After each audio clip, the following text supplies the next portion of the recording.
Gene, I'll hand you this mic and then... If we're going to not do as many, now that it's raining, we're going to cut this down. But I want to do this panel right there. That one. Yeah. That panel is a picture of Leonce Shaber and his son Albert. And Albert was my father-in-law. And his son Wayne Shaber is there in the red jacket taking a picture.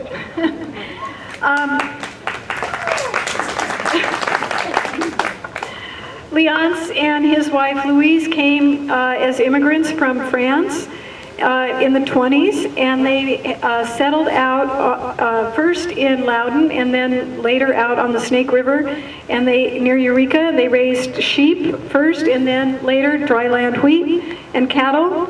And now Barry Shaber, Wayne's brother, and his sons still farm the home place. And Mary Louise Shaber, Albert's sister, provided that photograph. Unfortunately, both Albert and his wife Mina died this past winter, so they were not able to see the completion of the mural. But they were hardworking immigrant family, and I'm proud to have them on the wall.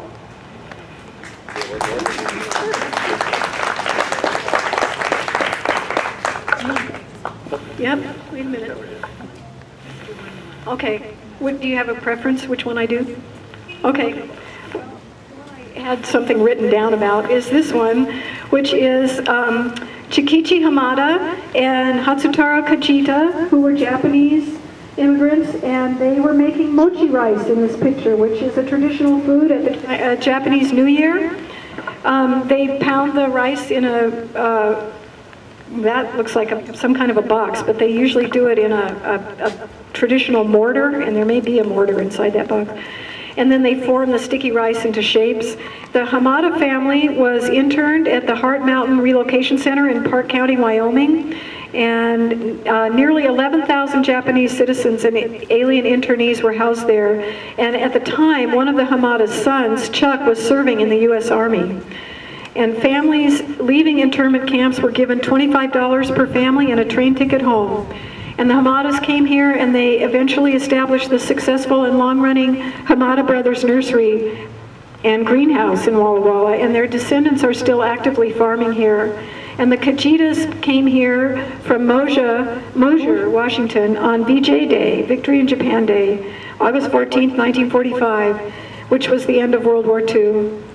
And Hatsutaro, the man pictured in the photo, died in Walla Walla in 1968, and his grandson, Mark Kajita, is a vice president at Baker Boyer Bank in Walla Walla. Okay. You? All right. Judith Johnson.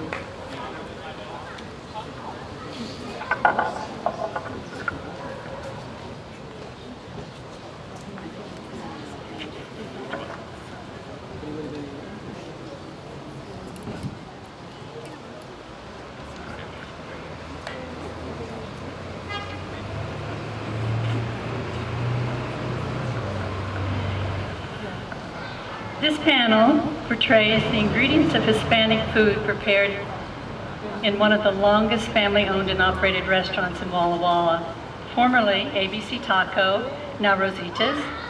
In the 1940s, the Gonzalez family came to Walla Walla at the invitation of Rosita's uncle. Here they found they were treated with respect by the farmers on whose land they planted and harvested crops.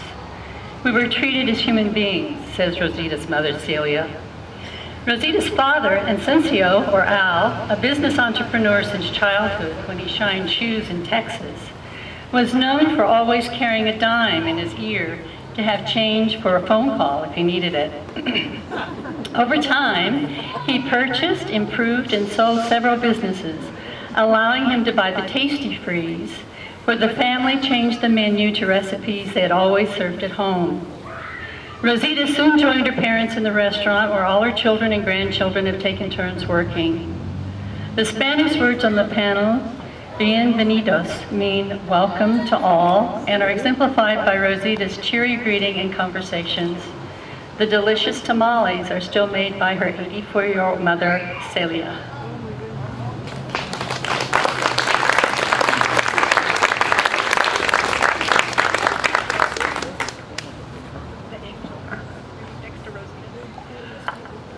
This is a panel of the Eng family. It's 3 of the 5 children of Rose and Bill Eng.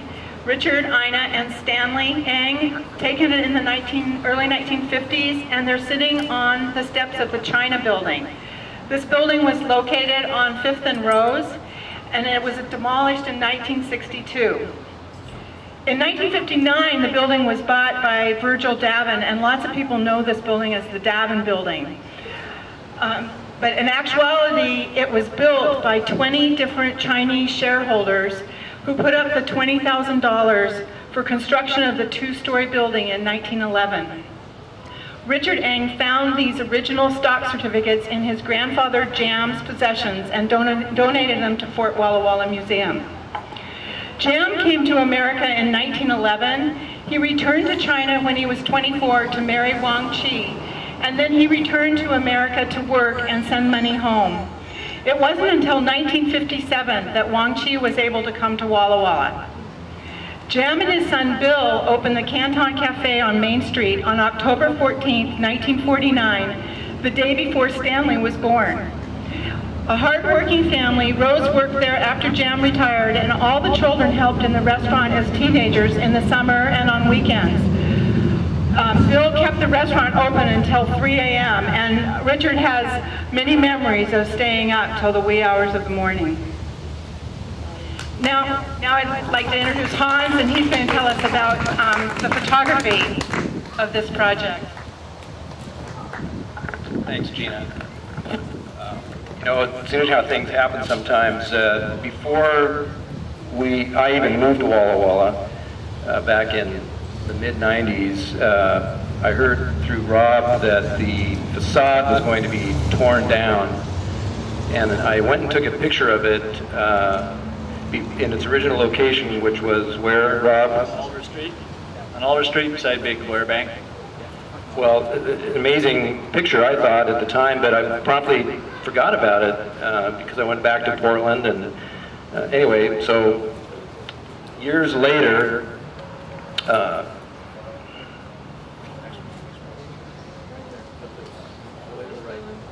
oh, here it is in its original location. So years later, when I got a call from Gene saying if I wanted to be involved in this project, you know, I had no idea what I was getting myself into. You know, it sounded like fun, and it has been fun, but it's been so much more than that as well. I've learned so much about the history and the cultural diversity of Walla Walla that Walla Walla has enjoyed since even before the town existed.